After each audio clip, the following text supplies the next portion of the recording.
बेलपाडा येथे नव्याने जीर्णोद्धार केलेल्या बहिरीनाथ देवाच्या भव्य मंदिरास माजी आमदार श्री मनोहर शेठ भोईर यांनी भेट देऊन दर्शन घेतले। उरण विधानसभा मतदारसंघातील पनवेल तालुक्यातील बेलपाडा येथे नव्याने बांधण्यात आलेल्या बहिरीनाथ देवाच्या भव्य मंदिरास माजी आमदार श्री मनोहर शेठ भोईर यांनी मंगळवार दिनांक 21 मे 2024 रोजी भेट देऊन श्री बहिरीनाथ देवाचे दर्शन घेतले।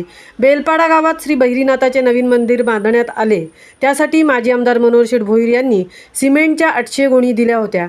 त्यांच्या ह्या मदतीबद्दल ग्राम सुधारणा मंडळ बेलपाड्याचे सचिव आतिश पाटील यांनी सपत्नीक माजी आमदार श्री मनोहर शेठ भोईर साहेबांचा गावाच्या वतीने सत्कार केला। यावेळी बेलपाडा ग्रामस्थांच्या वतीने श्री सत्यनारायणाची महापूजा आयोजित केली होती। सदरवेळी पागोटे सरपंच कुणाल पाटील, ग्रामपंचायत सदस्य पंकज पाटील, कमिटीचे सदस्य संतोष राम म्हात्रे, संतोष वामन म्हात्रे, महेश पाटील, सतीश म्हात्रे, गोरक्ष कडू, प्रसाद म्हात्रे, बाळाराम देशमुख, प्रकाश कोळी, उद्योजक विलास म्हात्रे, ज्येष्ठ शिवसैनिक मधुकर कोळी, रवींद्र पाटील व ग्रामस्थ उपस्थित होते। महामुंबईसह मिलिंद खारपाटील, पनवेल।